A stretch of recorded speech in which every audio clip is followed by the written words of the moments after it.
Let me paint the picture for you. Today in Los Angeles, a burning semi-truck on the I-5 near Castaic sparked a brush fire and turned the afternoon commute into a standstill for hours.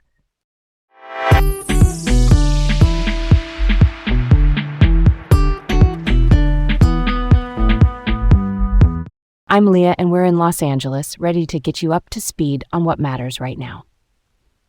And I'm Garrett. This is Laid Back Local, the news of the day, with Leah and Garrett, coming to you from LA. All right, let's kick this off with the I-5 situation near Castaic. First up, around 4:15 p.m., a semi-truck caught fire on the northbound lanes, and that blaze jumped to the brush along the freeway. Fire crews with the Angeles National Forest, the federal forest area stretching above our San Fernando and Santa Clarita valleys, moved in fast. The brush fire got a name, the Martin Fire. And by 6:20 p.m., crews had it 46% contained. Containment, by the way, means they've secured a line around that percentage of the fire's edge so it won't spread past those control lines. Traffic, though, was, a mess. Several northbound lanes had to close. Drivers were warned to expect up to 2-hour delays. There was also an evacuation warning for the Paradise Ranch Estates mobile home park, basically a nearby residential community. That warning was later lifted. Crews used aerial water drops, which are those helicopter or plane releases that knock down hot spots fast. Quick work kept this from turning into something much bigger. That quick containment is huge. When you're talking high brush, dry hillsides, and wind channels along the I-5, minutes matter. Aerial drops and a fast ground attack probably saved us from a longer, scarier night. And for commuters, I feel you. 2-hour delays on that stretch ripple into the 14, the 405. It just throws the whole evening off. Real talk, I always tell myself. Delays happen for safety. But why do closures sometimes stay in place even once containment climbs? Is it just the mop-up phase? Yeah, exactly. After flames die down, crews still need safe room for hoses, heavy engines, and spot fire patrols. Plus, you get smoke, poor visibility, and sometimes damaged guardrails or signs. So even with 46% containment, keeping lanes shut a bit longer is basically a buffer so nobody gets hurt while they finish the job. All right, on to the next. In Compton on the 4th of July, community activist Eric Washington tried to de-escalate a conflict at a block party and was killed. Washington, who had previously worked for California Assemblymember Mike A. Gibson, a state lawmaker representing parts of South LA, stepped in to keep the peace and paid with his life. 2 shootings shook the night. The first was on the 700 block of West Laurel Street around 11:20 p.m. 40 minutes later, another shooting happened on the 2100 block of North Grandee Avenue. 3 people were killed in total, including Washington and a man named Thaddeus Clark. Several others were wounded. A peace rally was scheduled outside the Compton courthouse to mourn and demand safer streets.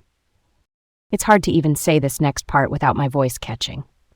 These incidents highlight ongoing gun violence and the strain communities carry when celebration turns to chaos. Washington's actions spoke to bravery and responsibility. He was someone who showed up.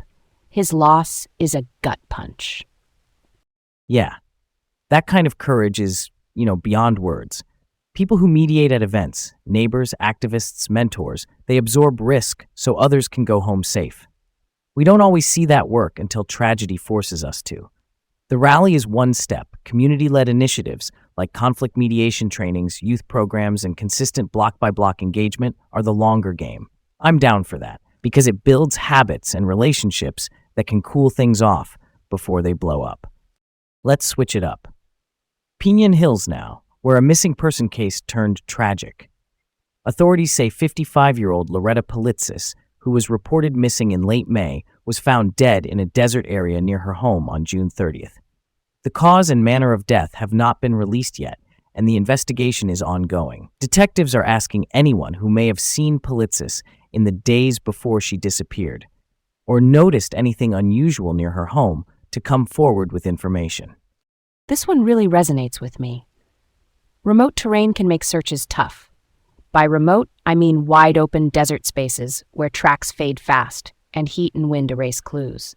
Missing persons cases in areas like that demand neighbors paying attention to small details. A door left open that's usually shut, a car parked where it never is, a light on at the wrong hour. And honestly, why does it sometimes take so long to find someone so close to home?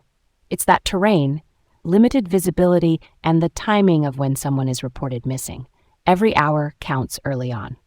Moving right along. East LA, where celebrations tied to Mexico's World Cup run turned violent Sunday night. Around 9:35 p.m. near Whittier Boulevard and Leonard Avenue, an intersection that often draws big crowds, a gunman opened fire during an argument. 4 people were wounded. Deputies said 2 men were hospitalized with non-life-threatening injuries.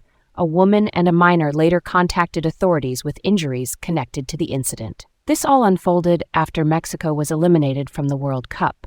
No arrests had been made at the time of the report. Large public gatherings come with high energy and strong emotions. That's not to blame the celebration, it's to say that crowd dynamics, lots of people, cars, and fireworks, can turn a simple argument into something far more dangerous very fast. Totally. And what stood out to me is the size of the celebration even after a loss. That speaks to cultural pride, community coming together regardless of the scoreboard. But yeah, emotions run hot. Add noise, traffic, maybe a few folks who've been drinking, and you've got a volatile mix. Quick reminder here, if you see a situation start to escalate, getting distance and calling for help is, the safer move than trying to hash it out on a crowded corner. Next up, downtown LA, where a street vendor assault sparked widespread outrage. Authorities say 62-year-old Arabelia Martinez, who sells hot dogs from a cart, was attacked on June 15th while working. The video spread fast online, and it reignited a conversation about how often street vendors, folks selling food or goods on sidewalks, face harassment and violence. A 19-year-old named Harmony Heaven Church was arrested and charged with multiple offenses. A quick note, charges are accusations, not proof. The legal process decides what's proven. There have also been conflicting accounts about how the altercation began, but the injuries and the fear in that video are unfortunately clear. Advocates and city leaders held a news conference on July 6 to denounce the attack and call for better protections. The bigger picture here is about dignity and safety for people who are just trying to earn a living. And honestly, it shouldn't take a viral video for that point to land. Let's get to the heart of it. Street vending is part of LA's fabric. It's community, culture, and entrepreneurship all in one. But vendors often face legal hurdles like permits and inspections, and then social ones like harassment or theft. These attacks are underreported because people fear retaliation or think nothing will happen if they speak up. Support can look simple. Buy from vendors respectfully, be a good witness if something goes wrong, and share credible information with authorities when you can. That's close to the heart of it for me. So there we have it from Los Angeles. Fires and traffic, a community mourning a peacemaker, an investigation in the high desert, a celebration turned violent, and a call to protect the people who feed our streets. That's the takeaway for this one. Stay safe out there, take care of each other, and tune in tomorrow for more from Laid Back Local, the news of the day with Leah and Garrett, right here in Los Angeles.